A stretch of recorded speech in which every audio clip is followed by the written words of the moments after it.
de la desaparición forzada, pues se trata ya de otro modo. No puede ser que en México quienes busquen a los desaparecidos sean las familias, las madres, los padres andan con picos, recorriendo kilómetros y kilómetros y nada. Yo publicaba apenas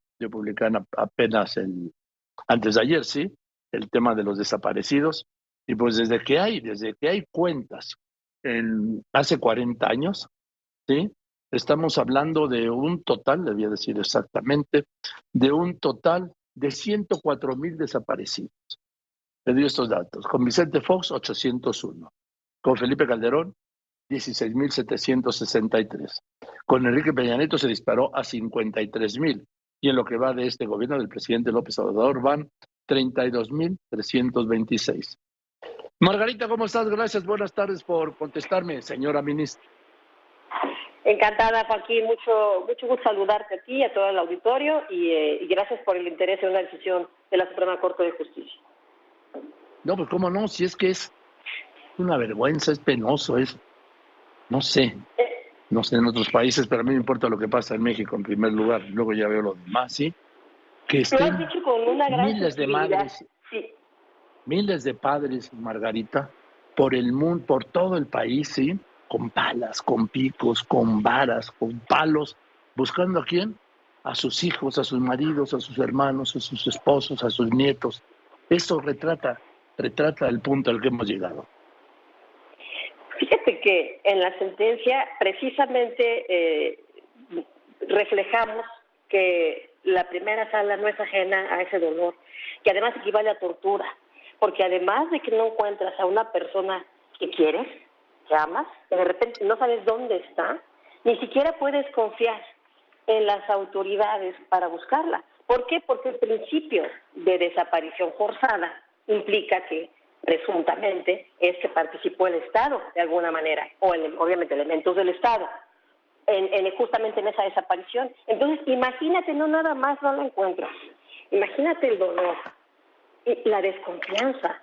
¿Qué haces? Por eso, precisamente, como señalas bien, y qué bueno que se mencione, porque es verdad y es digno, es cómo las familias y los seres queridos hacen todo lo posible por encontrar a sus familiares desaparecidos.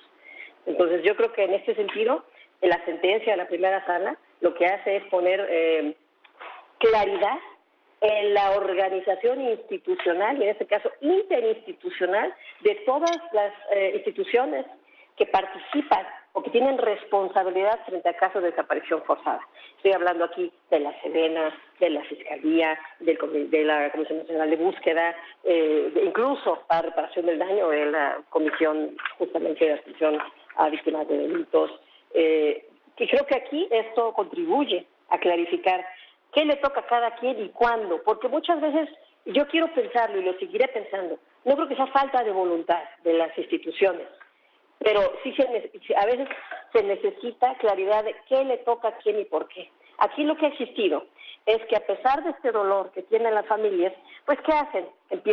Obviamente presentan su averiguación previa, empiezan las gestiones, pero se presentan obstáculos institucionales. Por ejemplo, hay un entendimiento de que no vamos a buscar o no a buscar, sino a entrar a otro tipo de medidas de reparación y de acciones, porque no hay una sentencia ejecutoria que condene, por ejemplo, a los elementos castrenses o policíacos que participaron en la detención de alguien. No es que haga falta una sentencia que condene penalmente, es que hay cosas que se deben de realizar, se debe de dar acceso a archivos, se debe de dar acceso incluso a cuarteles, se debe de dar información periódica y un acompañamiento. Es decir, las familias o las personas que buscan a personas desaparecidas, víctimas de desaparición forzada, no deberían estar solas de alguna manera y obstaculizadas, y además promoviendo averiguaciones previas y hasta amparos, pidiendo que se logre lo que el marco legal ya ordena. ¿Me explicó? Y en este caso, sí. La decisión de la primera sala es, a ver, ¿qué le toca a quién, por qué?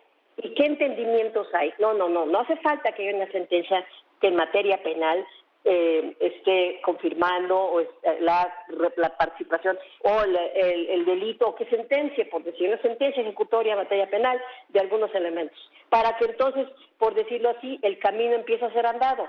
No, por ejemplo, uno de las medidas dictadas en este caso es que se publique un extracto de la sentencia, a lo mejor testando los nombres de los participantes o los de los presuntos responsables. ¿Por qué? Porque son presuntos responsables. Pero se tiene que publicar un extracto de la sentencia. Cuando efectivamente ya sean condenados, pues que se publiquen los nombres, pero no que no se haga. Que no se frene el acceso a la información, porque luego las personas lo que perciben es que hay un ocultamiento de información, que ya hay una abstención de las autoridades para actuar, y eso genera mucho malestar social, ya no nada más un daño psicológico a los familiares, sino mucho malestar social y una imagen negativa de nuestras instituciones. Entonces yo creo que la decisión de la primera sala de ayer no nada más abona a facilitar o allanar el camino para que las reglas sean claras para las personas que buscan a sus desaparecidos, Bien. Sino que además entiendo yo que fortalece a las instituciones, porque la medida de que las instituciones tengan claridad y puedan separar a los malos elementos, serán mejores instituciones. Ahora, después de este fallo, ¿qué pasa? ¿Cuál es la diferencia a la situación anterior? Bueno, aquí hay cosas muy concretas que deben ser llevadas a cabo y hay tiempos. Por ejemplo, lo que debe suceder es que se le dé acceso a las personas acompañadas de un comité de búsqueda a los cuarteles si es necesario, a los archivos si es necesario, que se esté publicando de manera regular los avances en la investigación por parte de la Fiscalía, que la Fiscalía solicite a la Comisión Nacional de Búsqueda justamente la creación de este comité, que este comité no es una cuestión burocrática, es un comité de acompañamiento, de expertos, que acompañen, que asesoren y que puedan validar, que consigan toda la información posible de todas estas instancias, que se le dé todas esas facilidades de acceso a la información, de acceso a los lugares físicos, para poder encontrar a las personas y poder definir una estrategia de acción de qué más falta por investigar, que una evidencia vaya llevando a otra y a otra hasta encontrar a las personas, dar con el paradero de ellas.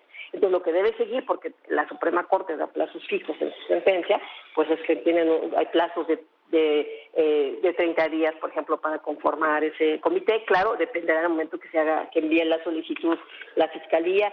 Yo tengo la impresión de que habrá muy buena voluntad de parte del Secretario de Gobernación, de la Sedena, de las Fiscalías, de la Comisión de Búsqueda, porque mi impresión es que en todas estas instancias trabajan funcionarios muy dedicados y comprometidos en ello, que lo que estaba sucediendo es que como son muchas instancias involucradas, chocaban entre sí, no quedaba claro y había mucho recelo, como de ¿por qué voy a aceptar una responsabilidad o una culpa si no hay una sentencia? No, dejemos claro, lo que hay que hacer es la puerta abierta para que puedan entrar efectivamente los mecanismos diseñados por la Constitución y por las diversas leyes que los prevén a investigar qué pasó con las personas, independientemente de que se esté siguiendo procedimiento penal. Entonces, ese es el acompañamiento armonizado que hay que hacer. Y es el mandato de la Corte es a que las instituciones, con toda la fuerza del Estado que poseen y con toda la sensibilidad que poseen para respecto a las familias que están sufriendo, logren resultados. Es decir, para decirlo llanamente, veamos el cómo sí y no el cómo no. Bien. Pues Margarita, muchas gracias. Ojalá esto funcione, le hagan caso a la Corte y ya ves que ahora... Nada más te puedo hacer una pregunta. ¿Tienes alguna opinión sobre el anunciado acuerdo o decreto del presidente López Obrador para insertar a la Guardia Nacional en la Secretaría de la Defensa Nacional, independientemente de que esto lo impide la Constitución General de los Estados Unidos Mexicanos, la Constitución Política de los Estados Unidos Mexicanos, a menos que haya una reforma aprobada en el Congreso? Mira, como tú sabes, nosotros tenemos en la Corte, pendiente ya por inminente de discusión, el análisis constitucional de la Ley de la Guardia Nacional y además una evaluación de un acuerdo sobre disposición de Fuerzas Armadas para casos específicos. Este acuerdo es bien distinto de este otro que mencionas, es muy diferente. Entonces, dado que vamos a discutir ese y el otro todavía no lo tenemos aquí, pues no hay manera que yo pudiera adelantar un criterio porque habría que conocer los informes y todo este tipo de cuestiones. Yo comprendo la preocupación y el interés tuyo, que es el interés de la audiencia, y en ese sentido mi única recomendación sería vamos a tomar las cosas con calma, vamos a analizar con toda seriedad y sensibilidad, porque la decisión de ayer, por ejemplo, es una muestra de la independencia y fortaleza de la Corte, y vamos a avanzar poco a poco. Y encantada en un momento dado, si quieres volver a platicar del tema. Sí. Bueno, te lo planteo de un modo general. ¿Se puede modificar la Constitución sin que sea aprobada por el Congreso? Pues habría que ver. Yo no he leído los términos del acuerdo, Joaquín. Yo lo que he leído son reseñas periodísticas. En general, en general. No, el que puede modificar la Constitución pues es el poder constituyente permanente, y eso está en el seno del Poder Legislativo.